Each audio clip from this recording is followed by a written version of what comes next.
नमस्कार। नारायणी बहस में स्वागत करता नहीं हम शिवनाथ।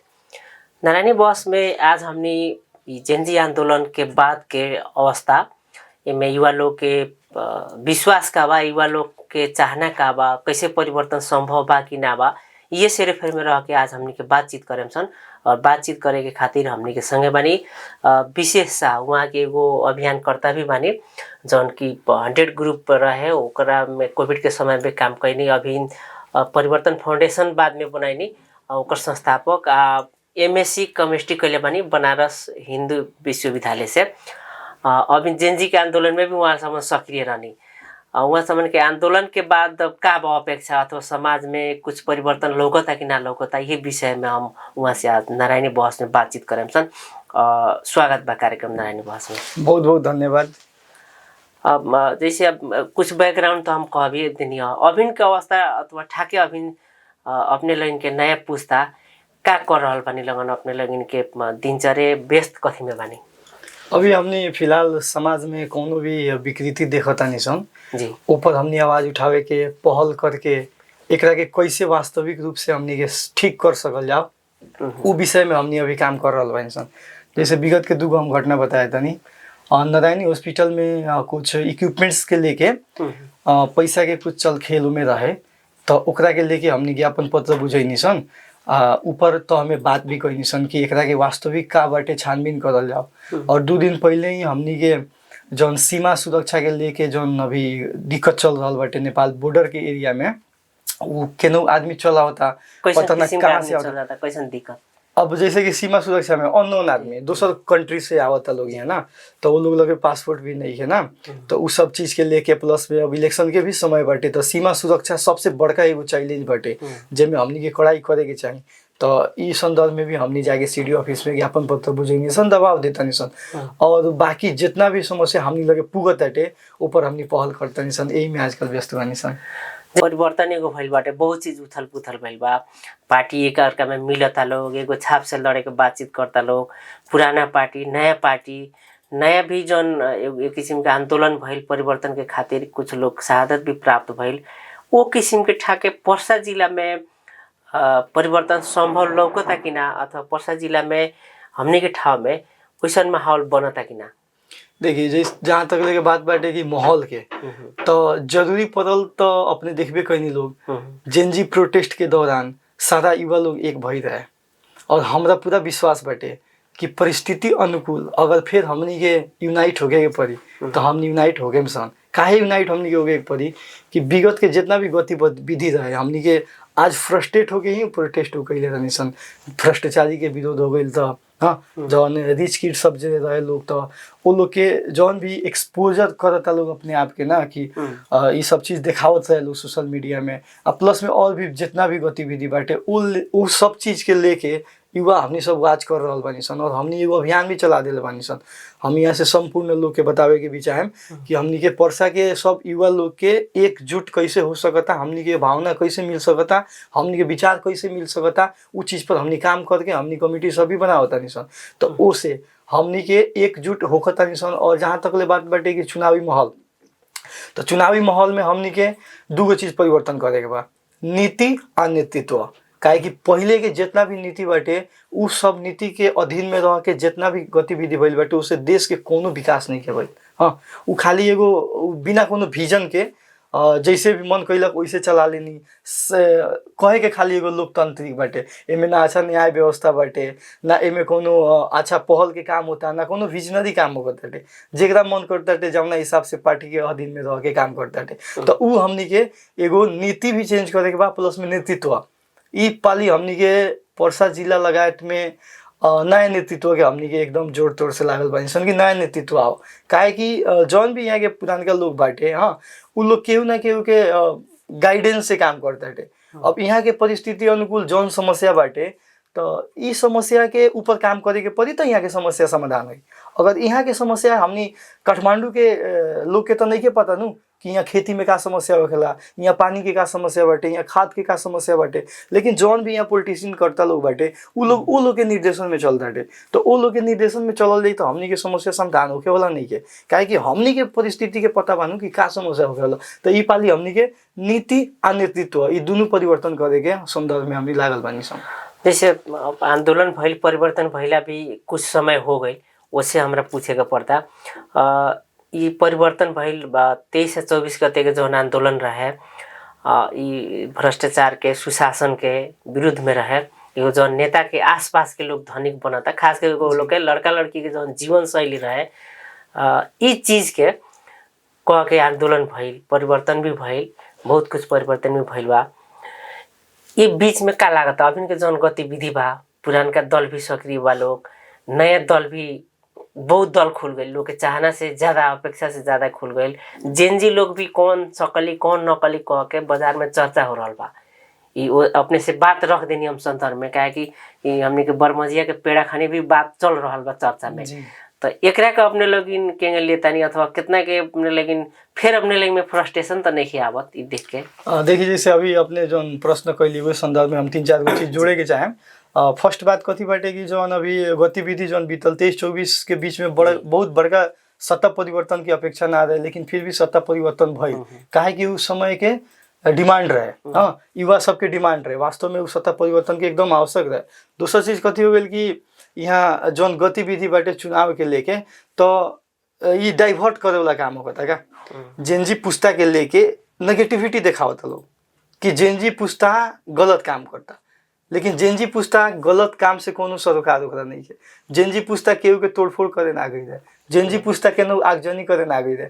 आज भी देख ली कोनो भी पालिका में चाहे कौन भी चीज में आगजनी भइल बाटे तो पार्टी के आदमी पकड़ाता, हमने सब न्यूज में देखा तानी, कोनो हई पार्टी के आदमी रहता, कोनो हऊ पार्टी के आदमी रहता। तो ये हमनी के प्रोटेस्ट के आड़ में हाँ नेता लोग अपन व्यक्तिगत जौन फ्रस्ट्रेशन रहेला उ सब संपत्ति जरा के देश के बहुत सारा बहुमूल्य वस्तु सब जरा के उ सब चीज के अवस्था सृजना कैले वालो। एमे जेनजी जे भी बाटे जौन हमनी के भ्रष्टाचार विरुद्ध सब आंदोलन कैले रहनी ओमे केहू संलग्न नहीं है। काहे नहीं है कि ओइसन कोनो प्रमाण नहीं है, काहे कि वहाँ हलै नहीं है नु, उ कोनो पार्टी के ही आदमी जाके वहाँ कैले बा। तो ये लोग नेगेटिविटी एगो फैलावत लोग कि जेनजी तो हई तोड़ देलक, जेनजी टेररिस्ट हो गए, बहुत वक्ता लोग बोलता ऊपर से कि जेनजी टेररिस्ट हो गए। इतना तो पुरानका पार्टी जौन बा जी जी उ डाइवर्ट करता लोग, उ लोग तो करबे करे लोग। ये लोग के नया लोग कैसे चिरे सकी काहे ना चिरे सकी, ओकर विश्वास स्थापित करेम सन, हमनी विकल्प शक्ति बनेम सन। काहे विकल्प शक्ति बनेम सन, समाज अभी अनविल में बाटे, जेनजी के लेके समाज में प्रति अच्छा धारणा बाटे, लेकिन बीच बीच में जौन अराजक तत्व लोग बाटे कुछ कुछ सब डाइवर्जन देता लोग। तो हम संपूर्ण नेपाल वासी से कथी आग्रह करे के चाहतनी कि अपने लोग जौन जेनजी के सपोर्ट कैनी प्रोटेस्ट में एगो उम्र समूह के प्रोटेस्ट रहे, लेकिन बाद में हर एक उम्र समूह आके अपने लोग समर्थन जनैनी काहे अपने लोग के उ जेनजी के भावना से जुड़ गई रहनी। तो हम संपूर्ण नेपाल वासी से यह अनुरोध करे के चाहतनी कि जेनजी एगो विकल्प शक्ति हो गए, उस शक्ति के हमनी के महसूस करे के पड़ल। काहे महसूस करे के पड़ल कि अब कि हमनी के नेतृत्व बदले के बाटे, हमनी वैकल्पिक शक्ति बनेम सन आ प्लस में विश्वासिलो शक्ति भी बनेम सन। हमनी के समाज में एगो काती कमी बाटे न, एक्सेप्टिंग कैरेक्टर नहीं है क्या, हमनी बहुत लोग एक्सेप्ट करे के नहीं सन चाहत जबरदस्ती कि युवा सब आई तो कुछो करी, लेकिन इस समाज में स्थापित करे के बा हमनी के एगो विश्वासिलो शक्ति बने के बा, एगो विश्वासिलो विकल्प बने के बा। काहे विकल्प बने के बाटे कि इतना दिन में तो ये कुछ ना कैला लोग, ना तो आज नेपाल लगे जौन रिसोर्सेस बाटे ओकरा के हमनी के देश विदेश में चिनाए के अपन प्राउड फील करता निसन, लेकिन ई सब चीज के सदुपयोग कहियो नहीं कलो कैले रहित लोग तो आज ये अवस्था ना रहित। जैसे ई अपने के बात कहता नहीं तो हमें भी बहुत परिवर्तन में आंदोलन देखले बानी सन, मधेश आंदोलन देखनी, जन आंदोलन देखनी सन, नया नया एक से पहले भी पार्टी आयल खलो खुलल खलो, सब लोग आवेला तो कुछ ना कुछ एगो मुद्दा लेके आवेला, आंदोलन भी होखेला। वैसन हमने के बॉर्डर बंद वाला 50 दिन से ज्यादा हमने के दुख भोगनी सन, परिवर्तन भइल, मधेश पार्टी के दल लोग खुलल, बहुत सारा खुलल, लेकिन धीरे धीरे सब लोग अपने लाइन में चल जाला, जनता ही रह जाला, ओकरा में जौन फ्रस्ट्रेशन रहेला वो धीरे धीरे कम हो जाला, चित बुझावेला काम शुरू हो जाला। तो अपने लोगन के लोग काहे विश्वास करी, अपने लोग तो कुछ अपना लोग मंत्री बन जाए, कुछ बनलो बा लोग, अपना लोग के जेनजी लोग कुछ बनल बा, कुछ बनी, कुछ सांसद बन जाए लोग, कुछ विधायक बन जाए लोग, बात खत्म हो जाए। देखिए अपने के प्रश्न हम बुझ गए, अपने कहाँ इंडिकेशन करे के चाहता नहीं। तो का बात बेटे नु कि जे संचालित रहेला नु ओकर विचारधारा कबो ओकरा हिसाब से काम ना चली का, काहे कि दूसरा के हेड, दूसरा के टाउको, या दूसरा के काउंटर काम करे वाला बा। लेकिन ये जेनजी पुस्ता बाटे नु ई पढ़ल लिखल बाटे, एकरा लगे अपन बुद्धि बाटे, एकरा लगे अपन विवेक बाटे, एकरा लगे अपन एजेंडा बा, एकरा लगे अपन विजन बाटे। उ अपन समाज के कैसन कल्पना करता, उ कैसन परिवर्तन देखे के चाहता, उ अपन देश कैसन देखे के चाहता, ई विजन लेके आगे बढ़ी। रहल बात अपने कहनी है कि लोग काहे विश्वास करी, हाँ ई जौन एगो बड़का प्रश्न चिन्ह उगताटे, हो सकता बिहान के दिन में जाके बदल जाई। हाँ ऐसा कुछो नहीं होखे वाला, काहे कि हमनी कहूँ से संचालित नहीं सन, हमनी अपन समाज में रहतानी सन, हमनी 24 घंटा देतानी सन, हमनी अपन समाज के भावना से जुड़ल बानी सन, अपन संस्कृति से जुड़ल बानी सन, हमनी के पता बा कहाँ कमी बा, एक बोरा खाद के कीमत का होखेला ये युवा के पता बा। और जहाँ तक ले बात रहल एजेंडा लेके जाए के, तो हमनी के सबसे बड़का एजेंडा ही भ्रष्टाचार है। लेकिन आज ये परिभाषा कैसे चेंज हो गई बेटे, हमने खाली भ्रष्टाचार कहता नहीं सन, ठीक कैसे करल ऊपर की बातें नहीं करत जी। हम अब ई बात हम रखे हम जोड़ देता नहीं, सब कोई कहता कि भ्रष्टाचार मुक्त समाज चाहिए, भ्रष्टाचार मुक्त देश चाहिए, ठीक कैसे करल जाए, कोनो विजन बाकी उ लगे नहीं खे। तो उ विजन हम नहीं देम, उ विजन कैसे देम, एगो छोट अपने के एग्जांपल हम बताए था नहीं। जैसे विगत के दिन में देख लो जब मालपोत लगायत, सीडीओ लगायत, इवन प्रहरी कार्यालय लगायत में एकदम करप्शन हाई पीक पर बा, एकदम हाई पीक पर बा। ओकरा खातिर हमनी एगो प्लेटफॉर्म तैयार कर ले बानी। उ प्लेटफॉर्म में कथी होई कि डिफरेंट जौन भी निकाय बटे उ सब के लिस्टिंग रही, उमे अपने प्रमाण सहित के अपने उमे रजिस्टर करवाई अपन कंप्लेन, आ उ कंप्लेन कौन संबंधित निकाय में जाके ऊपर खोज तलाश हो सकता, कौन कानून के निकाय में जाके हो सकता, हमनी पूरा युवा जेनजी समाज ही पूरा वहाँ हमनी खड़ा होके सन पहल करें सन। तो आवे वाला दिन में उ भी हमनी घोषणा करे वाला बानी सन। तो ऐसे का होई कि एगो वास्तविक चीज, जैसे सीडी ऑफिस में केहू जाता पीड़ित बाटे, ओकरा के सुनी, तो उ एगो प्लेटफॉर्म ओकरा मिल जाई कि केहू के पता भी ना चले, यहाँ दबाव धमकाव वाला भी बात बाटे, तो उ केहू के पता ना चलो कह के हमनी एगो पोर्टल अभी घोषणा करे वाला बानी सन, कुछ दिन में ही ओकरा के ऑफिशियल अनाउंसमेंट कह के हमनी लागू करे वाला बानी सन। उससे का होई कि एगो हिम्मत मिली कि हई जगह भ्रष्टाचार होगताटे वहाँ पुगे के पड़ल, तो जहाँ एक आदमी पहल करी और जहाँ 100 आदमी पहल करी तो परिवर्तन अपने आप लोग के लगी। जी जैसे हमने के भ्रष्टाचार के खिलाफ ही आंदोलन रहे, भ्रष्टाचार के विरुद्ध में रहे, लेकिन देखल जाए तो एगो राजनीतिक दल के लोग एक चपेटा में पड़ल। चपेटा कथी मतलब उ लोग के अब सजाए कहल जाए चाहे चपेटा कहल जाए, उ लोग के घर जरल, उ लोग के परिवर्तन भइल, सत्ता छोड़े के पड़ल। लेकिन वही हमने के कर्मचारी तंत्र और जाइल जाए तो अभी तो 19 के विषय नहीं कि अभी देखा जाए पालिका के अवस्था उहे बा, वार्ड के अवस्था ये बा, मालपोत के अवस्था ये बा, सबके अवस्था ये बा। काहे कि अपने कहने कि हमने लगे लोग समस्या लेके आवता। परसे जिला में देखा जाए तो खाद से लेके देके एगो नागरिकता के प्रतिलिपि लेवे खातिर एक महीने का समाचार बाहर आ रहा बा, पुलिस प्रशासन वही में भीड़ बा। अपने बड़ा अच्छा प्रसंग उठैनी। अब कुछ नेताजी लोग के घर जरल बटे, ऊपर हम दुख व्यक्त करे के चाहे, वास्तव में ना होके के चाहिए। दूसर चीज कथी बाटे कि खाली उ सत्ता एगो परिवर्तन हो गइल बा, ऊपर के जौन टाउको बाटे उ खाली चेंज भइल बा। लेकिन अपने जौन प्रश्न कहनी है कि वास्तव में जो कर्मचारी जौन एगो तंत्र बाटे, लूट तंत्र बाटे, उ तो अभी भी एग्जिस्ट करता। आज भी देखनी है सन 2-4 गो, फिर आजू के ही घटना बताओ तो हम नाम ना खोलेम। आजू ही अब एक आदमी कंप्लेन कैलक हुआ हमरा से कि सीडी ऑफिस में ऐसा गतिविधि भइल कह के। हाँ तो उ चीज हमनी सब नोट करता नहीं सन। तो आवे वाला दिन में एगो और चीज हम कथी कहता नहीं कि अब जरूरी पड़ी तो जौन भ्रष्ट कर्मचारी लोग बाटे नु, तो वो लोग के खातिर भी हमनी के एगो प्रोटेस्ट करे के पड़ी, वो लोग खातिर भी हमनी के युवा सब तैयार रहे के पड़ी। काहे कि मेन जगह उहे बा का भ्रष्टाचारी के, बड़का टाउ को तो हमनी हटा देनी सन, लेकिन जहाँ से इनिशिएट होकताटे एगो छोट मोट काम लेके जाइल जाता तो इतना कानून इन बता देता लोग, बेचारा एगो मने नॉर्मल आदमी सब ओकरा पता नहीं रहत कैसे करे के बा, उ इतना झुला देता लोग काम में, बेचारा उ फ्रस्ट्रेट होके कहता कि हमरा अभी काम कर दो, तोरा कितना पैसा चाहिए, चाहे खुदे ऑफर कर देता लोग कि इतना पैसा देबो तो तोहर काम जल्दी हो। तो ये सब चीज भी गतिविधि हमनी देखता नहीं। तो आवे वाला दिन में अगर एकरा खिलाफ भी हमनी के आवाज उठाए के पड़ी तो हमनी सब युवा सब पीछे ना हटम। जी, जैसे यही में अपने के जोड़े के चाहम हरेक घर में जेनजी समूह के उमेर समूह के लोग बाटे, खास करके लोग के देख रही जेनजी के बुझाई भी कुछ अब अपने लेके बुझाए के पड़ी। जौन एगो उमेर समूह के बा हरेक घर में लगभग लोग बाटे, लेकिन हरेक घर के लोग कहीं ना कहीं भ्रष्टाचार में पड़ता, ठगा ताटे, कहीं अनावश्यक में दुख मिलता। तो हरेक घर में जेनजी समूह के लोग रहते एक करके के हमने के ट्रेन करके एगो चेन बन सके के संभावना बाकी ना, कि घर घर से ऐसन के खिलाफ आवाज उठे, घर घर से लोग सचेत होके। देखिए चेन बन सकता आ ई माध्यम में ई मार्ग में हमने चल भी देले बानी सन।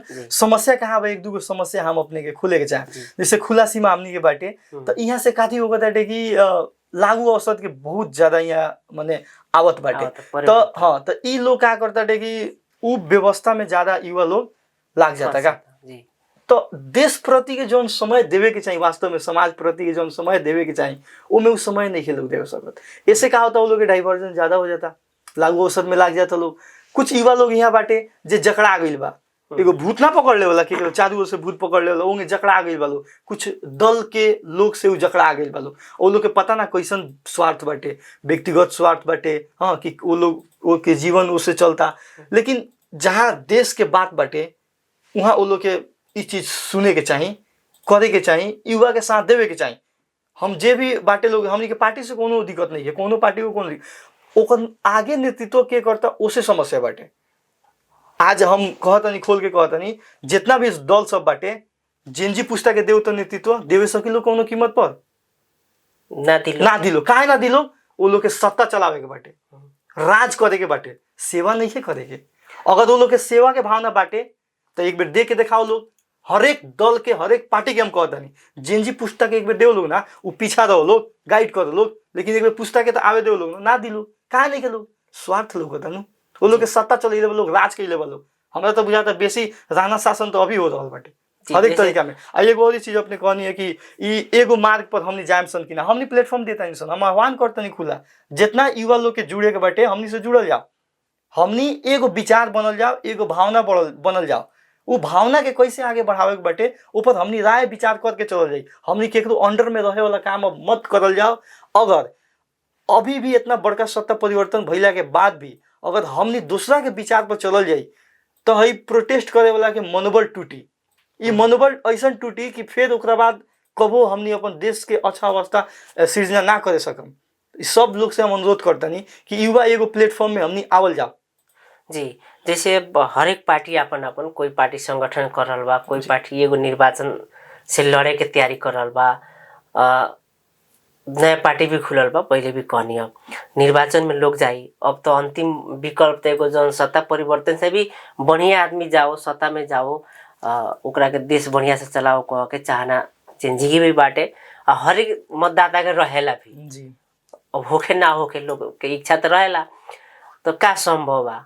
अभी हमने देखा जाए पार्टी के अधिवेशन होता, पार्टी के जो आंतरिक निर्वाचन होता, वो में तो फिर पुरनके लोग हावी होता। देखिए अब युवा अपन परीक्षा दे दिल बा शॉर्टकट में। कहीं तो जौन हमनी के बलिदानी देवे के रहे, जौन परीक्षा देवे के रहे, हमनी सब दे देनी। अब जौन हमनी के पहले के जो पुस्ता लोग बाटे, अब परीक्षा वो लोग के बा कि वो लोग परिवर्तन चाहता, वास्तव में पुरानका नेतृत्व ही चाहता कि नया नेतृत्व चाहता। अब हमनी सारा जिम्मा वो लोग पर थोप देले बानी सन, और हमनी के जितना हो सकता हमनी तो काम करते सन, निरंतर हमनी लागल बानी सन। लेकिन अगर जेनजी प्रोटेस्ट हो सकता तो नीति आ नेतृत्व ई परिवर्तन हो सकता, एमे कोनो दुमत नहीं है। कितनो अधिवेशन होता ई पाली हमनी के पूरा विश्वास बटे कि बहुत सारा नेतृत्व फेराई ई पाली, ई गतिविधि जी परिवर्तन एकदम परिवर्तन होबे करी। अच्छा, अब आशा कइल परिवर्तन हो हमने के आशा ही करल जा सकता। अंतिम में हमने के एगो अपने बात शुरू में जोड़ ले रहे, वो अंतिम में कहला जैसे कौन कौन किस्म के ज्यादा समस्या लोग यहाँ अपने लोग देखता नहीं, अथवा लोग अपने लोग लेके आवता, शिकायत लेके आवता, ओकरा के कैसे मिनिमाइज करल जा सकता? सबसे पहले के बात हम एगो चीज कहे के चाहेम कि हम एगो किसान के बेटा हई। हमारे बाबूजी फार्मिंग करेनी, तो कुछ दिन 2-4 दिन पहले हम गाँव गई रहनी, तब कहनी विशेष बाबू कि खाद के व्यवस्था करो ना, कि खाद के बड़ा समस्या हो गई। हम कहनी खाद तो नहीं होगा किने में। तो देखिए समस्या कितना बड़का बा का। काठमांडू में रहे वाला आदमी जौन ई सत्ता चलावत हटे, उ कहियो खेत में नहीं गई, ओकरा पानी के समस्या का होखेला उ कुछो ना समझ सकी का उ दुख नहीं के समझत। एगो किसान के एगो खाद कितना महत्वपूर्ण होखेला ई जरूरी नहीं है। उहे समय में अपन बाबूजी कहनी कि खाद के इतना समस्या होगा तो अपनी खेती काहे नहीं कि छोड़ देत। तो बाबूजी का रिप्लाई देनी कि बेटा खेती करल छोड़ देवल जाई तो ई कृषि प्रधान देश में अनाज के उपजाई। सब कोई कोट पैंट लगा के घूमी तो किसानी के करी। उस सुन के हम इतना इमोशनल हो गए रही, अभी हमर रोंगटा खड़ा हो रहा बा बात कह के। तो ये ऐसा परिवर्तन हमने के चाहिए का नेपाल सरकार के इतना बरस के सत्ता में ओकरा लगे पावर ना रहे कि एगो खाद बनाए वाला जगह हमने बना दी। एगो खाद के फैक्ट्री नहीं के बनाए सकत नेपाल सरकार। इतना बड़का रिसोर्स में हमने आगे बानी सन, एगो खाद नहीं सन बनाए सकत। पर्सा जिला चाहे मध्य प्रदेश नेपाल एगो बड़का कृषि प्रधान हमने देश कहनी सन का लगानी बा हमने के। ए बड़ा कृषि अनुसंधान केंद्र में देखल जाओ तो साफा कटौती करके बजट वहाँ देवल लोग। हम एक दूगो कृषि अनुसंधान केंद्र में भी जाके हम बात करी व्यक्तिगत वहाँ के जे चीफ बाटे जहाँ अनुसंधान होखत बाटे वहाँ तो लगानी करे के चाहिए। एको गो रिसर्च सेंटर यहाँ नहीं है। विगत के दिन में यहाँ कोलेरा आई रहे, कोविड आई रहे, ऐसा यहाँ जगह नहीं है जहाँ उ वायरस के हमने टेस्ट कर सकल जा। हम केमिस्ट्री पढ़ले बानी, हमरा पता बा केंगे टेस्ट होकेला। और भी साथी लोग बाटे, और भी सर लोग बाटे, उ टेस्ट करे सकी। इक्विपमेंट कहाँ बा, उ जगह कहाँ बा, ये सब विकास हो रही लोग के ध्यान नहीं है, विजने नहीं है, एडुकेटेड नहीं है लोग, पता नहीं है कथी करे के बा, सब दिना शासन कैले बा लोग। तो ऐसा ऐसा समस्या हमने लगे आवत, ऐसा समस्या आवत का हमने के घर में ऐसा समस्या बाटे। ये घर के समस्या हुए हमने के, एगो नॉर्मल जनता के समस्या हुए जौन उ अगिलका सरकार लगे नहीं के पुगे सकत और उ कल्पना भी नहीं के कर सकत कि कितना बड़का दिक्कत बाटे। ये बड़ा महंगाई के देख ली, महंगाई पर केहू बात नहीं के करत। 20,000 केहू कमाता नेपाल में, ओकर बाल बच्चा के पढ़ावे या खियावे में जौन पीड़ा बाटे नु उ एगो गार्जियन समझे सकता, दूसर केहू समस्या नहीं के समझे सकत। जी जरूर अब अपेक्षा कइल जाओ निर्वाचन होखे, नया लोग आवे, जेनजी आवे अथवा नया पुस्ता आवे, परिवर्तन होखे नेपाल में। जौन भ्रष्टाचार बा, जौन राजनीतिक दल वाला सिस्टम बा, अड़ोस पड़ोस के अपना के लोग के खाली देखे के सहयोग करे के एक अंत होके बातचीत कहीं नारायणी बहस में आके ओकरा खातिर अपने के बहुत बहुत धन्यवाद।